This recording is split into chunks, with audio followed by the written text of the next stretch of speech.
Hello everyone. इस video में हम लोग बात करेंगे वेरिकोज वेन के बारे में। वेरिकोज वेन के अंदर हम लोग इस टॉपिक की डेफिनेशन से लेकर ट्रीटमेंट तक सारी चीज़ों को वन बाय वन क्लियर करेंगे। स्टार्ट करते हैं वेरिकोज वेन की एक डेफिनेशन से। Varicose vein are abnormally enlarged dilated vein most commonly occur in legs and feet। Varicose vein क्या होता है? ये एबनॉर्मली enlarged dilated veins होती है जो कि लेग्स और फीट के अंदर देखी जाती है। इस कंडीशन के अंदर क्या होता है, जो एक वेन होती है ना हमारी बॉडी के अंदर, वो डायलेटेड या फिर इनलार्ज हो जाती है, यानी कि उसकी जो विड्थ होती है वो इंक्रीज हो जाती है। Legs and feet veins have valves which open to allow blood flow towards heart. Basically क्या है यहाँ पर, जो लेग्स होते हैं ना, उनके अंदर जो वेन्स होती है उनके अंदर कुछ वॉल्व होते हैं। अब ये जो वॉल्व होते हैं ना, ये जो वॉल्व होते हैं, जब ब्लड का फ्लो ऊपर की तरफ होता है उसके बाद में ये वॉल्व्स होते हैं वो अपने आप क्लोज हो जाते हैं, ताकि जो ब्लड है वो वापस से नीचे की तरफ फ्लो ना हो और हार्ट की तरफ और क्या बोलते हैं, प्रॉपर वे में फ्लो कर सके। वेरिकोज वेन के अंदर ये जो वॉल्व होते हैं ये वीक हो जाते हैं और इनकी वजह से क्या होता है, जो डायलेशन देखने को मिलता है वेन्स के अंदर, इस कंडीशन को वेरिकोज वेन बोलते हैं। Then close to prevent backflow of blood. In this condition, varicose veins, the valve do not close properly। जैसा कि यहाँ पर लिखा है कि जो वेरिकोज वेन की कंडीशन के अंदर जो वॉल्व होते हैं वो प्रॉपरली क्लोज नहीं हो पाते। Result in increase Venus pressure. इसकी वजह से जो वीनस प्रेशर होता है, यानी कि वेन्स का जो प्रेशर होता है वो ज़्यादा इंक्रीज देखने को मिलता है।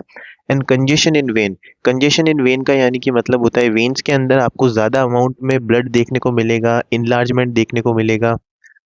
Large varicose vein can be palpable where small cannot be palpable। यहाँ पर जो लार्ज वेरिकोज वेन होती है ना, वो पाल्पेबल होती है। पाल्पेबल का मतलब क्या होता है कि ऐसी सेंसेशंस जिनको आप हाथ लगाकर टच करके फील कर सकते हो, और नॉन पाल्पेबल का मतलब होता है यहाँ पर जिनको आप लोग टच करके फील नहीं कर सकते।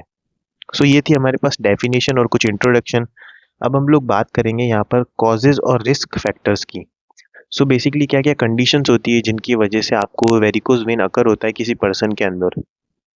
If the walls of veins become weaken, यानी कि जो वॉल्व्स होती है वेन की, जैसे फॉर एग्जांपल ये वेन है तो इसकी जो ये वॉल्व है अगर ये वीक हो जाएगी टाइम के साथ तो उसकी वजह से आपको देखने को मिलेगा varicose vein. Then weaken valve can allow blood to leak backwards and accumulate in veins. Basically क्या है, इसके अंदर जो वॉल्व्स होते हैं ना हमारे, अगर वो वॉल्व टाइम के साथ वीक हो जाएंगे, यानी कि उनके अंदर वीकनेस देखने को मिलेगी, तो इसकी वजह से जो बैकवर्ड फ्लो है नीचे की तरफ वो ज़्यादा देखने को मिलेगा और जो वेन से वो डायलेटेड हो जाएगी। The causes responsible for weaken valves are as follows. अब जो वॉल्व होते हैं वो किन किन कंडीशन की वजह से वीक होती है उनकी हम यहाँ पर नीचे बात करेंगे। सबसे पहले है जेंडर। जेंडर यानी कि वुमेन्स के अंदर ये जो वेरिकोज वेन की कंडीशन है वो मेंस के कंपैरिजन में ज़्यादा देखने को मिलती है। सेकेंड कॉज है हमारे पास फीमेल हार्मोन। फीमेल में जो हार्मोन्स होते हैं वो ज़्यादा रेस्पॉन्सिबल होते हैं इस कंडीशन के लिए, इसलिए ये जो कंडीशन है वो फीमेल्स के अंदर या वुमेन्स के अंदर ज़्यादा देखने को मिलती है। नेक्स्ट है हमारे पास बर्थ कंट्रोल पिल्स। जो बर्थ कंट्रोल पिल्स होती है या फिर जिनको हम लोग कॉन्ट्रासेप्टिव पिल्स भी बोलते हैं, उनके साइड इफेक्ट की वजह से या लंबे समय तक उनको लेने की वजह से भी आपको वेरिकोज वेन देखने को मिलता है। नेक्स्ट कॉज है जेनेटिक्स। जेनेटिक्स भी यहाँ पर एक इम्पॉर्टेंट रोल प्ले करता है। नेक्स्ट है standing and sitting for long period. अगर लंबे समय तक सिटिंग या स्टैंडिंग पोजीशन के अंदर कोई भी पर्सन रहेगा तो उसको वेरिकोज वेन होने के चांसेस रहेंगे।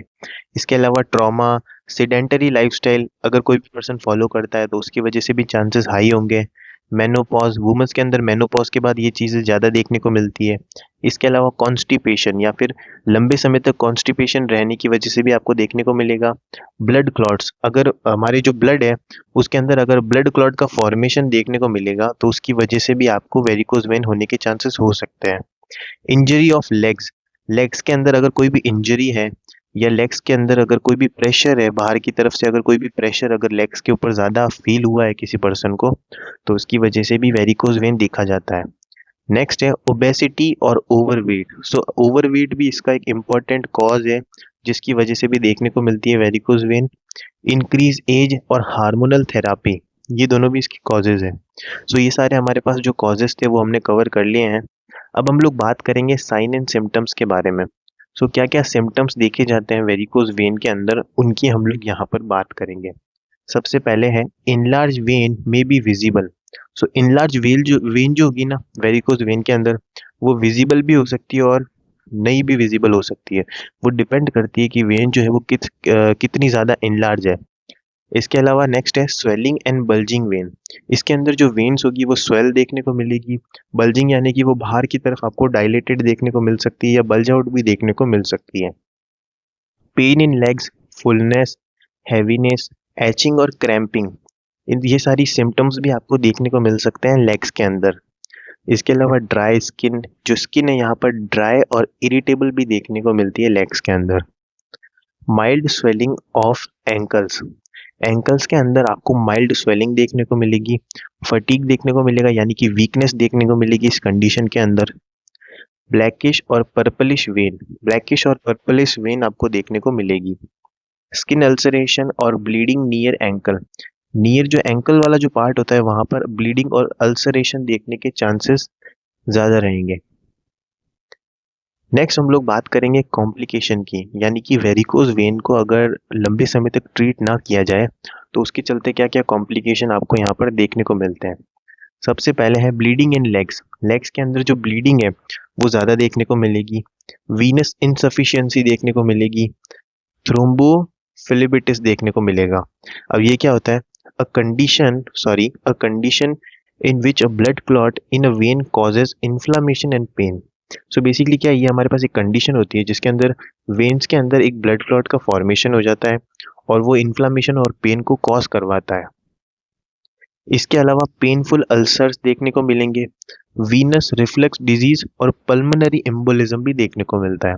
अब पल्मोनरी एम्बोलिज्म क्या होता है कि बेसिकली अगर बॉडी के अंदर किसी भी वेन के अंदर कोई भी ब्लड क्लॉट का फॉर्मेशन हुआ है और वो जो ब्लड क्लॉट है वो वहां से ट्रेवल करके अगर लंग्स तक पहुंच चुका है और वहां पर रेस्पिरेटरी सिस्टम को अफेक्ट कर रहा है तो उस कंडीशन को बोलेंगे पल्मोनरी एम्बोलिज्म, जिसके ऊपर हमने डिटेल में वीडियो भी बना रखी है। सो ये भी इसका एक कॉम्प्लिकेशन होता है। नेक्स्ट हम लोग बात करते हैं डायग्नोस्टिक इवेल्युएशंस के बारे में। सो किस तरीके से इस सिचुएशन को डायग्नोस किया जाता है या इस कंडीशन को डायग्नोस किया जाता है। सबसे पहले फिजिकल एग्जामिनेशन करके, पेशेंट का फिजिकल एग्जामिनेशन इस डिजीज को डायग्नोस करने में सबसे ज़्यादा हेल्प करता है। इसके अलावा मेडिकल हिस्ट्री, अल्ट्रासाउंड और पाल्पेशन मेथड, यानी कि टच और फील करने का जो प्रोसीजर होता है पाल्पेशन मेथड, वो भी यहाँ पर हेल्प करता है इस डिजीज को डायग्नोस करने के लिए। सो ये था हमारे पास डायग्नोसिस, जिस तरीके से इस सिचुएशन को डायग्नोस किया जाता है। अब हम लोग बात करेंगे मैनेजमेंट के बारे में। सो बेसिकली ट्रीटमेंट यहाँ पर देखते हैं। Treatment based upon severity of condition. सबसे पहले जो ट्रीटमेंट है वो सीवियरिटी ऑफ कंडीशन के ऊपर डिपेंड करता है कि कंडीशन जो है वो कितनी सीवियर है या नहीं। Self care, mild exercise, losing weight, not wearing tight clothes, elevating legs, avoid standing and sitting will improve blood circulation and decrease venous pressure. तो सबसे पहले तो क्या है, माइल्ड एक्सरसाइज अगर कोई भी पेशेंट परफॉर्म करेगा, वेट लूज करना और अगर टाइट क्लोथ्स का यूज़ ना करें और इसके अलावा प्रोलॉन्ग सिटिंग या स्टैंडिंग को अवॉइड करें, तो ये सारी जो एक्सरसाइज या फिर ये सारी जो हैबिट्स है ये सब ब्लड सर्कुलेशन को इम्प्रूव करेगी और वीनस प्रेशर को डिक्रीज करेगी, जिससे जो ये कंडीशन है वो इम्प्रूव हो सकती है। सो ये तो था हमारे पास कुछ बेसिक ट्रीटमेंट। इसके अलावा अगर ये जो कंडीशन है वो सीवियर है तो उस केस के अंदर यहाँ पर कुछ सर्जिकल मैनेजमेंट्स या फिर सर्जरीज परफॉर्म की जाती है, उनकी हम लोग बात करेंगे। There are some surgeries which may be done to lead the condition. So कुछ सर्जरीज होती है जो कि इस कंडीशन को ट्रीट करने के लिए की जाती है। फर्स्ट हमारे पास है ligation and stripping. A surgeon makes small incisions, thread a wire into the vein and pull it out. So basically ligation और stripping एक सर्जरी है जिसके अंदर सर्जन जो होता है वो स्मॉल इंसीजन या फिर एक होल क्रिएट करता है वेन के अंदर और उसके अंदर एक वायर या थ्रेड को इंसर्ट करके जो भी वेन है, वेरिकोज वेन, उसको बाहर निकाल देता है। इस कंडीशन को बोलते हैं लिगेशन और stripping surgery. This procedure is often use to remove large varicose vein. ये जो हमारे पास प्रोसीजर है, ये लार्ज वेरिकोज वेन को ट्रीट करने के लिए किया जाता है। नेक्स्ट है हमारे पास फ्लेबेक्टोमी। ये क्या होता है? Basically a surgeon make small incision and use a hook to remove the vein. इसके अंदर क्या होता है? एक स्मॉल इंसीजन क्रिएट करता है सर्जन, और एक स्मॉल हुक का यूज करके जो वेन है उसको रिमूव करता है। ये बेसिकली स्मॉल वेन्स के लिए की जाती है। इस कंडीशन को क्या बोलते हैं? फ्लीबैक्टोमी। नेक्स्ट है endovenous laser treatment. Endovenous laser treatment क्या होता है? In this varicose vein is treated with the laser beam.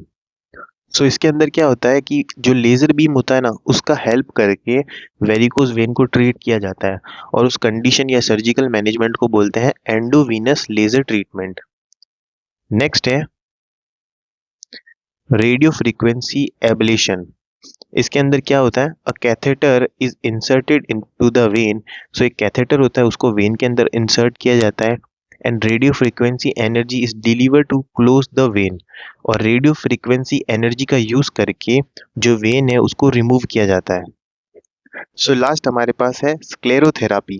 अब स्क्लेरोथेरापी क्या होता है? It is a procedure that treats abnormal blood vessels by injecting a chemical solution into them. So sclerotherapy के अंदर क्या होता है कि एक केमिकल का जो सॉल्यूशन होता है उसको इंसर्ट किया जाता है ब्लड वेसल्स के अंदर, और जो ब्लड क्लॉट है उसको रिमूव किया जाता है। सो ये जो कंडीशन होती है या सर्जिकल मैनेजमेंट होता है, इसको बोलते हैं स्क्लेरोथेरापी। अब बात करते हैं स्क्लेरोथेरापी के क्या क्या साइड इफेक्ट होते हैं। सो जो स्क्लेरोथेरापी है उसके साइड इफेक्ट्स होते हैं माइनर क्रैम्पिंग। इसके बाद माइनर क्रैम्पिंग देखने को मिलती है, और burning in the injected when. जो इंजेक्टेड वेन है, जहाँ पर जो केमिकल सॉल्यूशन है उसको इंजेक्ट किया गया है, वहाँ पर बर्निंग सेंसेशंस अकर होते हैं। इसके अलावा ब्रूशिंग, स्वेलिंग, डिसकलरेशन ऑफ स्किन देखने को मिलता है, और raised red area around the injection site. यानी कि इंजेक्शन साइट के वहाँ पर रेडनेस या रेडिनेस एरिया ज़्यादा देखने को मिलता है। सो ये था हमारा पूरा टॉपिक। आई होप आपको समझ में आया होगा। समझ आया तो please like, share and subscribe the video. और अगर आपको इस टॉपिक की कंप्लीट पीडीएफ चाहिए तो आप टेलीग्राम चैनल NSG लाइब्रेरी से जाकर इसको डाउनलोड कर सकते हो। Thank you.